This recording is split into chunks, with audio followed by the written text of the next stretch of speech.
Olá, meus caros amigos, aqui é o professor Moacir Cabral no Projeto Polícia, trazendo a disciplina de História de Goiás e Geografia do Território Goiano. Meus caros, olha só, a partir de agora nós faremos uma viagem pela história e pela geografia do território goiano, abordando todos os itens do seu edital. Sim, todo o conteúdo programático previsto nos editais no âmbito do estado de Goiás, né? Cobram Geografia e História do Território Goiano. E nós trabalharemos com vocês todos os conteúdos. A nossa primeira aula, essa aula de abertura do nosso curso de História e Geografia do Território Goiano, abordará o surgimento do território goiano, o surgimento do que hoje nós chamamos Estado de Goiás, lá no século XVIII. Isso mesmo, no contexto da colonização, no contexto do Brasil colônia, é que surge então o território goiano. Não há que se falar em território goiano, não há que se falar em Goiás antes do século XVIII. Por quê? Porque todo esse território era um território originalmente pertencente à capitania de São Paulo, certo? Muito bem, então vamos aí ao nosso curso, tá? Vou deixar aqui para vocês a minha rede social, professor Moacir Cabral, lá no Instagram.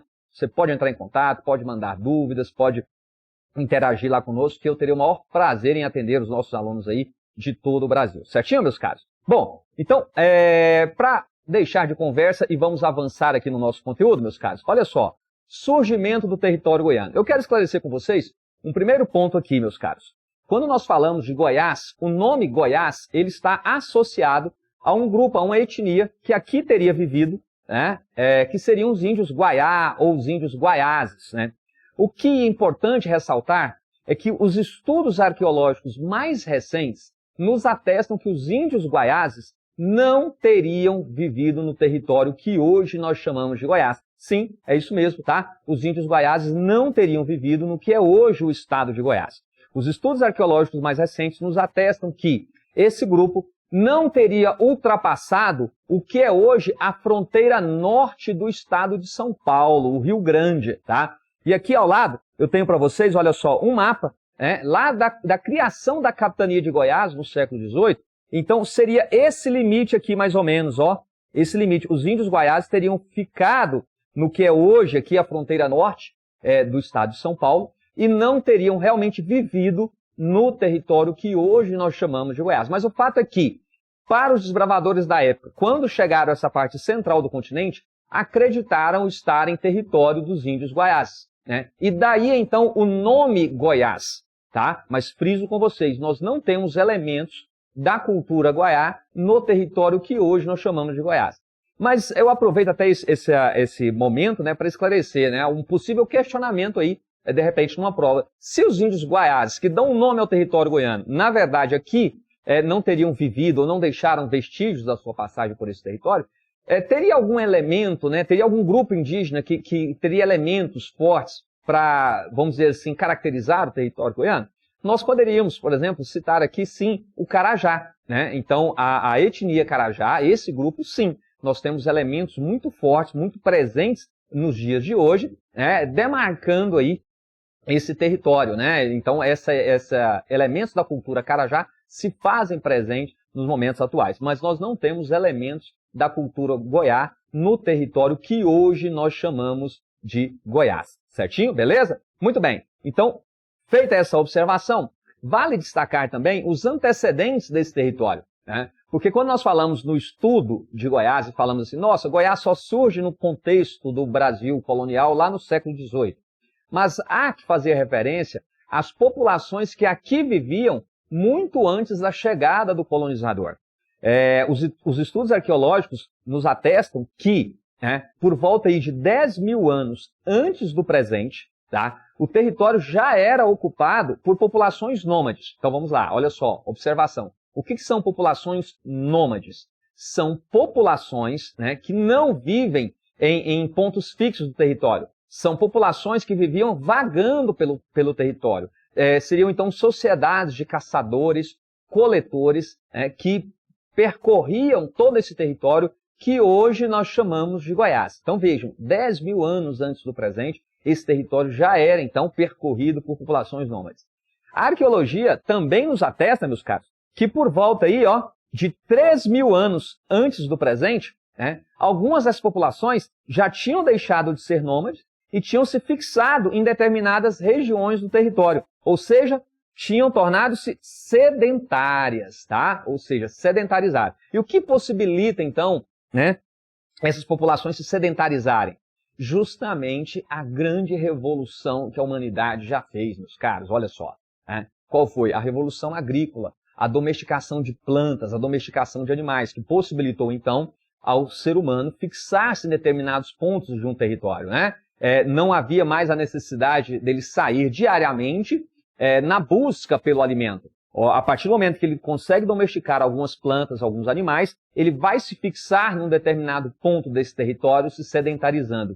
E a arqueologia nos atesta isso, viu, meus caros? Por volta aí de 3.000 anos antes do presente, nós já tínhamos, então, populações sedentarizadas nesse território que hoje nós chamamos de Goiás. E olha só que interessante, né? Agora, bem recentemente, há poucas semanas, foi feita uma descoberta de um novo sítio arqueológico, mais uma vez confirmando, né? São artefatos encontrados numa determinada região que determinam ali, né, que um grupo teria vivido ali, fixo num determinado território, e a datação é justamente essa, de aproximadamente 3.000 anos, né, que aquela população teria habitado já aquela região. Então, vejam que esse território ele é bem ocupado, né, já era ocupado muito antes da chegada do colonizador. Né? E um ponto interessante que merece destaque aqui com vocês é o seguinte: esses grupos indígenas que habitavam a parte central do Brasil, né, eles são agrupados a partir do chamado tronco linguístico, tá? Tome nota disso, viu, meus caros? E era o tronco linguístico G. Dependendo da literatura que você buscar, que você encontrar, você vai encontrar G grafado aí com J, mas pode ser que você encontre também, tá, em alguma literatura, né, o G grafado aí com a letra G. Bem, né, não importa, mas na parte central do Brasil, né, viveram e vivem até hoje, né, os povos do tronco linguístico G. Eram os povos originários da parte central do Brasil. Agora, um fato curioso em relação a Goiás. Em Goiás, também foi encontrado, né, quando da chegada dos colonizadores, um grupo indígena do tronco linguístico Tupi, tá? Do Tupi-Guarani, que eram os chamados avá-canoeiros, tá, pessoal? Eles têm esse nome por serem exímios navegadores. E olha que interessante. Preste atenção nessa questão, isso aqui já caiu em prova. Caríssimos, os avás canoeiros do tronco linguístico Tupi, eles não são povos originários dessa parte central do Brasil. Eles são do litoral. Né? E a tese que se tem é de que, fugindo do contato com o colonizador, tá? Fugindo do contato com o colonizador, esse grupo, né, que é do tronco linguístico Tupi, teria então subido o rio Tocantins e se instalado no território que hoje é Goiás, né, no território onde está aqui o Alto Tocantins, onde está mais precisamente o rio Maranhão.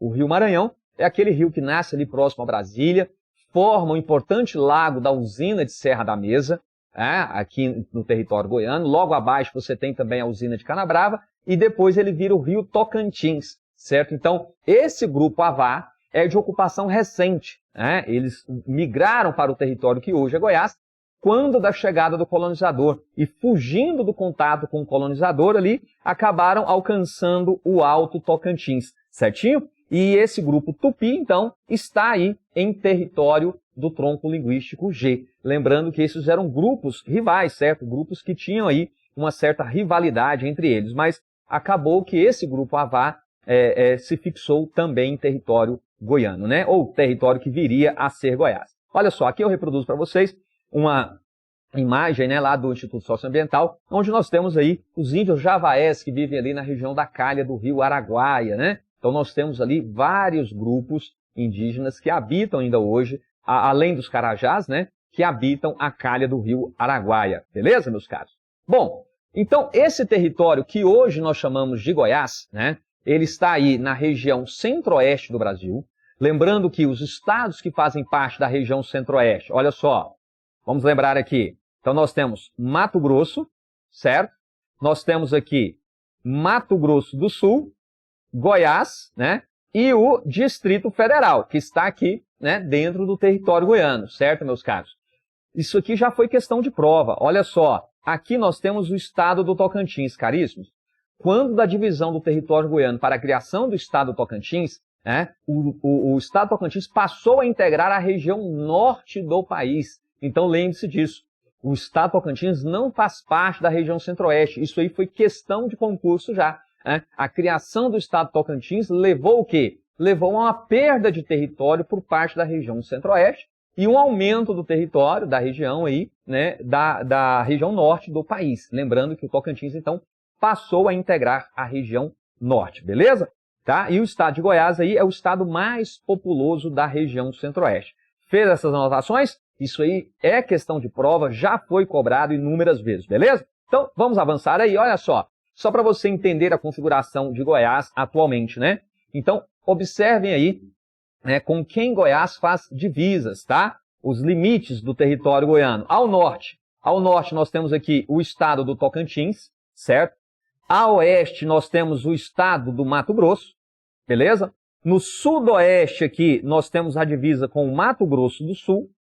E ao sul nós temos a divisa com Minas Gerais, certo, meus caros? Minas Gerais.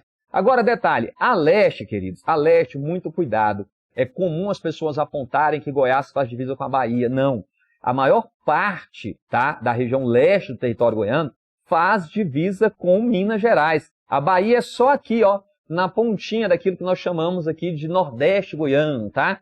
Então, a Bahia tem uma pequena parte aqui só do território goiano que faz, então, a divisa com a Bahia. A maior parte da região leste do território goiano faz divisa com o estado de Minas Gerais. Então, fique atento a isso. É outra questão de prova também, beleza? Bom, então, estou aqui só situando vocês, né, na configuração de Goiás no momento atual. Então, agora vamos realmente mergulhar aqui, né, nessa história fantástica do surgimento do território goiano no contexto do Brasil colônia, na chamada Corrida do Ouro do século XVIII. Sim, meus caros, olha só, a Corrida do Ouro, queridos, preste atenção aqui, olha só, preste atenção aqui, preste atenção, olha só.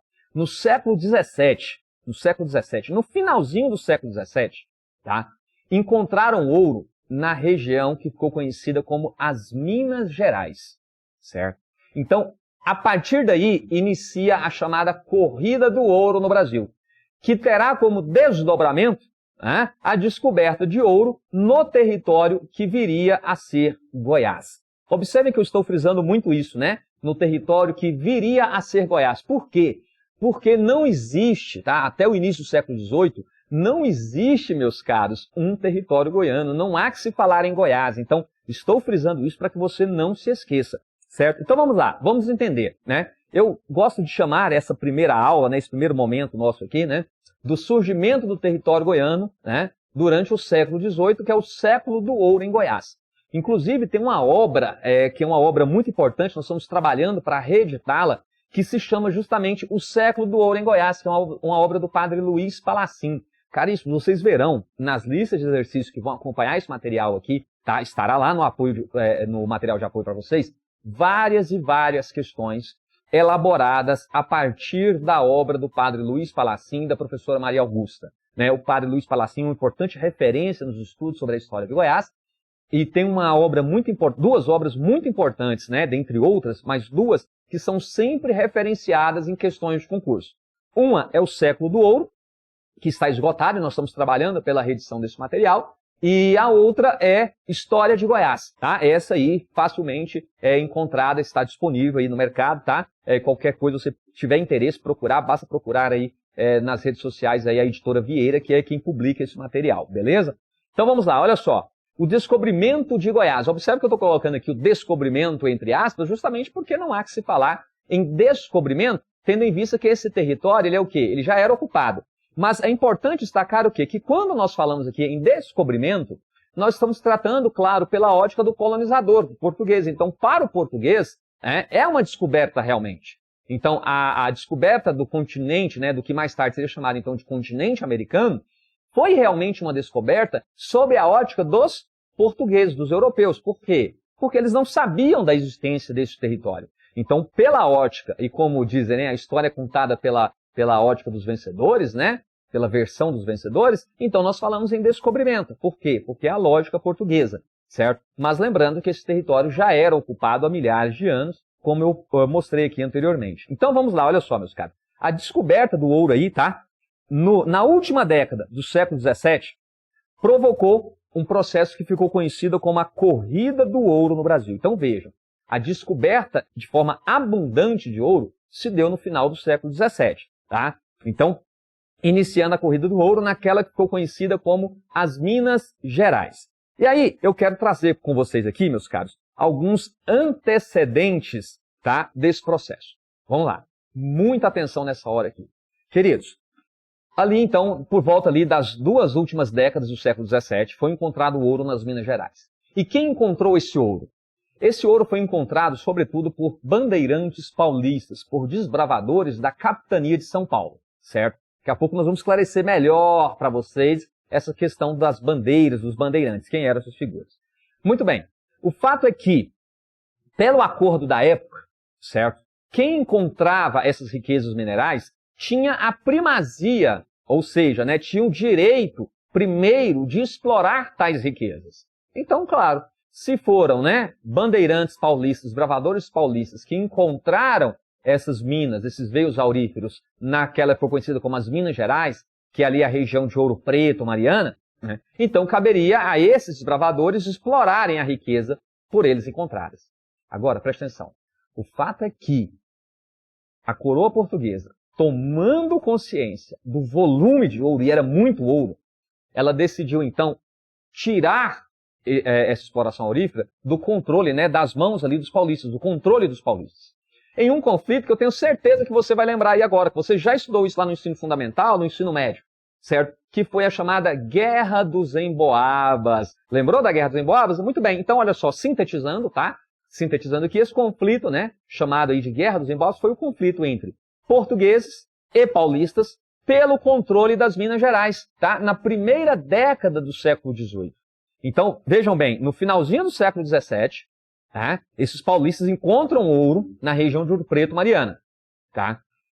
Logo no início do século XVIII, né, há esse conflito entre portugueses e paulistas pelo controle das minas. E claro, os portugueses tomaram, né, o controle desse território das mãos dos paulistas e criaram, desmembraram da capitania de São Paulo, criando então a capitania de Minas Gerais. Certo? Então é aí que surge a capitania de Minas Gerais. E os paulistas, então, perderam o controle das minas. Tá? E o que acontece? Esses paulistas, então, queridos, olha só, deixa eu até fazer vou me empenhar aqui ao máximo, fazer um mapinha aqui para vocês. Olha só, queridos.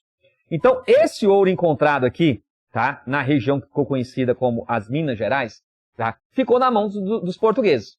O que os paulistas fizeram? Os paulistas se lançaram, né, na investigação desse sertão, em busca de novos achados, tá? Então, por volta ali, ó, de 1709, os paulistas perdem o controle das Minas Gerais, beleza? E se lançam em busca de novos achados. E o que acontece, queridos? Por volta ali de 1718, tá?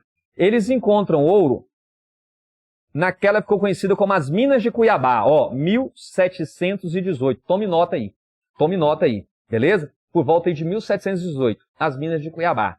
Vejam só, perderam o controle aqui em 1709, eles se lançam em busca de novos achados e encontram as Minas de Cuiabá, né, por volta de 1718. Só que tem um detalhe, esses bandeirantes, esses bravadores que encontram ouro aqui nas Minas de Cuiabá, eles chegaram, tá, aqui vindo pelo norte, seguindo a corrente de rios amazônicos. E aí tinham a necessidade de abrir um caminho por terra que ligasse essas Minas de Cuiabá a São Paulo, certo? Ao território, à região, ao ponto de origem desses desbravadores. Muito bem, então aqui, ó, já estou começando a trazer para vocês o quê? As condições que levaram ao surgimento, à descoberta do ouro no território que viria a ser Goiás. E aí, meus caros, olha só, surgiu então a necessidade de encontrar esse caminho por terra ligando as Minas de Cuiabá a São Paulo, certo? Muito bem. Só que o que acontece? Quando encontra ouro nas Minas de Cuiabá, isso acabou reforçando no imaginário dos desbravadores da época a crença na existência de um Eldorado na parte central do continente. Vamos entender? Preste atenção nisso. Olha só, vem aqui comigo. O que acontece? Desde 1590, tome nota disso aí no seu material, desde 1590, expedições exploratórias já estavam alcançando o que é hoje o território goiano, o que é hoje o estado de Goiás. 1590, tá? Então preste atenção nisso daqui, meus queridos, tá? Desde 1590, essa parte central aqui, ó, tá? Essa parte central aqui, ela já era acessada pelos desbravadores que estavam, então, investigando o interior do continente. Isso nós temos documentos oficiais que atestam que, a partir de 1590, expedições exploratórias já estavam alcançando a parte central, essa parte onde hoje está o território goiano. Muito bem. E essas expedições, elas sempre encontravam algum ouro, tá? Não eram expedições com o propósito de se fixar nessa parte central. Eram expedições exploratórias, de conhecimento, desbravando, fazendo apresamento de indígenas, tentando encontrar riquezas, certo? E sempre encontravam algum ouro, mas não tinham encontrado o quê? Ainda os veios auríferos principais. Então vejam, desde 1590, tá? No primeiro século aí da ocupação portuguesa, né, eles já estavam, desde o final desse primeiro século, já estavam então alcançando o território que mais tarde viria a ser Goiás. O fato é que diversas expedições exploratórias já haviam percorrido, já haviam chegado ao território goiano no início do século XVIII.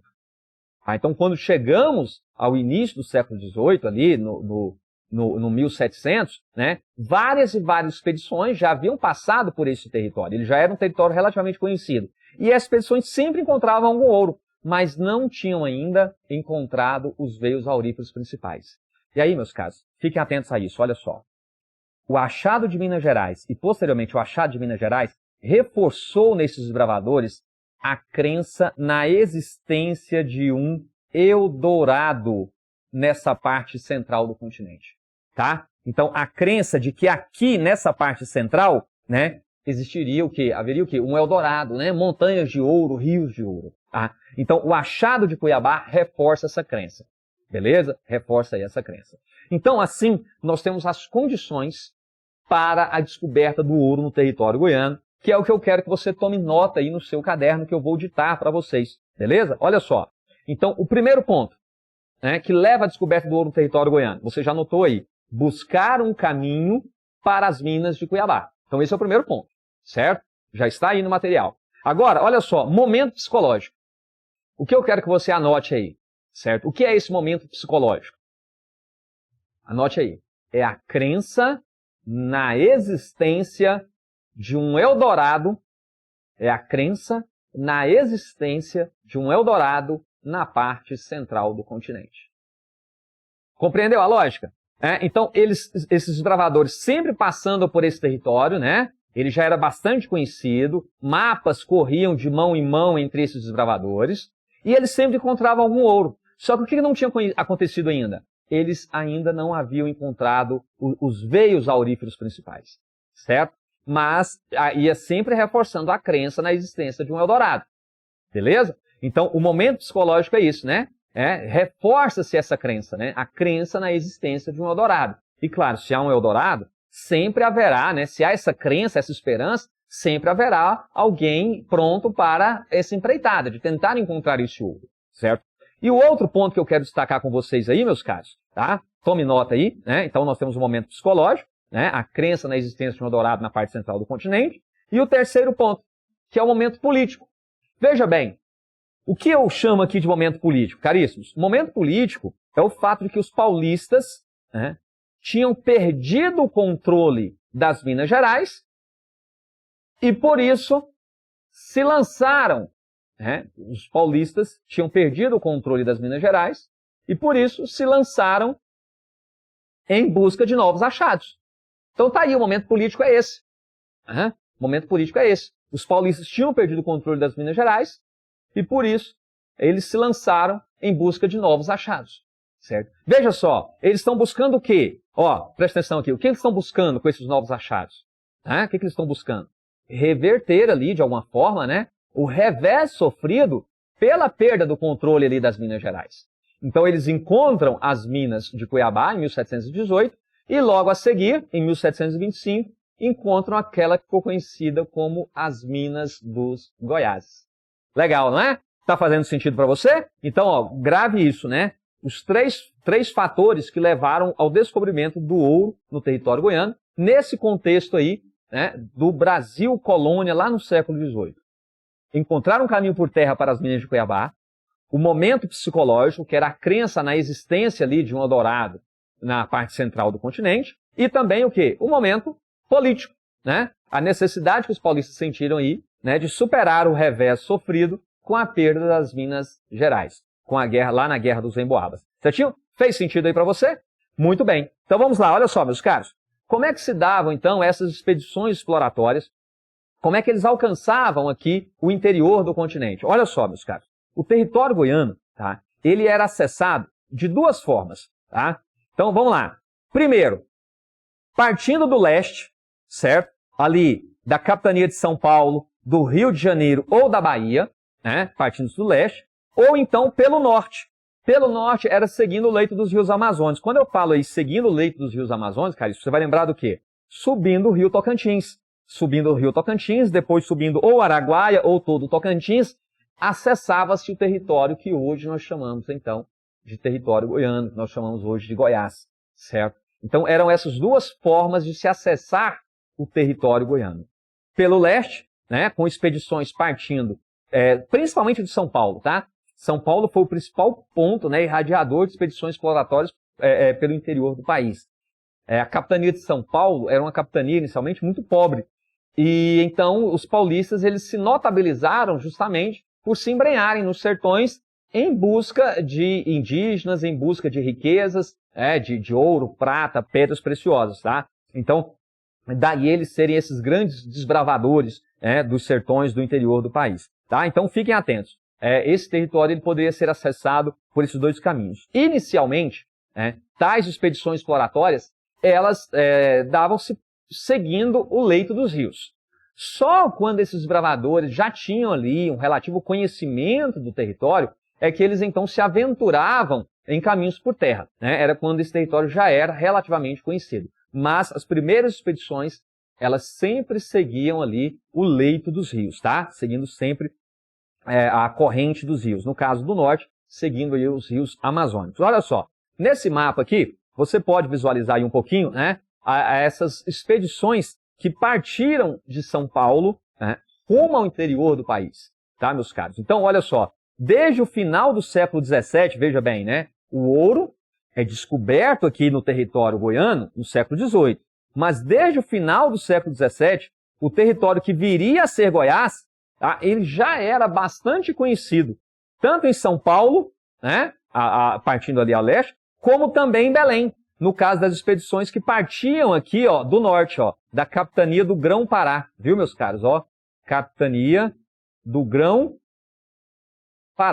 certinho? Era um ponto também de onde esses desbravadores partiam rumo ao interior do país, seguindo a corrente dos rios amazônicos. No caso de Goiás, quando partia, vinha subindo pelo Tocantins, né? E aí subia ou o Tocantins, ou subia aqui o Araguaia, ó, até acessar o território que hoje nós chamamos de Goiás. Legal, não é? Beleza? Então vamos avançando aqui, meus caros. Olha só, nesse outro mapa, né, um pouco maior, você pode visualizar melhor. E aqui, ó, eu vou riscar para você justamente o trajeto feito, tá, por Bartolomeu Bueno da Silva Filho, aqui, o segundo Anhanguera, ó. Aqui, caríssimos, está a Vila Boa, onde eu estou circundando aqui, ó, está a Vila Boa, que foi o primeiro núcleo, tá? Foi o primeiro núcleo de colonização no território que viria a ser Goiás, quando Bartolomeu Bueno da Silva encontra ouro. Mas eu vou voltar aqui para vocês, eu quero chamar a atenção nesse slide, queridos. Olha só, observe aqui que essa linha traçada por Bartolomeu, ela se divide numa outra linha aqui, ó. Ó, tá vendo? Até Belém. Essa segunda linha, meus caros, ela é do Alferes Silva Braga. Tá? Anote aí, Alferes Silva Braga. Quem foi esse Alferes Silva Braga? Caríssimos, Alferes Silva Braga, ele foi um português que esteve nessa expedição com Bartolomeu. Tá? Ele acabou desertando dessa expedição, mas é dele um dos melhores relatos sobre a expedição organizada por Bartolomeu Bueno da Silva Filho, o segundo Anhanguera, que levou à descoberta do ouro no território que viria a ser Goiás. Tá? Esse relato do Alferes Silva Braga ele está disponível na internet, basta você, e eu sugiro a você, tá? Busque, leia esse relato, inclusive ele já foi objeto de questão em provas de concurso, beleza? Então leia esse relato do Alferes Silvio Braga, que é o melhor relato da expedição chefiada por Bartolomeu, que descobriu o ouro. O problema é que, como ele desertou da bandeira, né, nós não temos aí o relato dele do final, da chegada às cabeceiras do Rio Vermelho, onde Bartolomeu encontrou o ouro. Nós não temos esse relato. Tá? Mas ele deu uma longa entrevista a um padre, né, e até o momento em que ele esteve na expedição, o relato é bastante interessante, vale a pena ser lido, inclusive já foi objeto aí de provas em concursos públicos. Certinho? Beleza? Bom, e olha só, caríssimos, preste atenção aqui. Como é que se davam, então, essas expedições exploratórias que alcançaram o interior do país? Como é que elas eram organizadas? Quais eram os objetivos, tá? Nós abordaremos isso daí no próximo bloco, beleza? Então, estamos juntos. Avante, avante!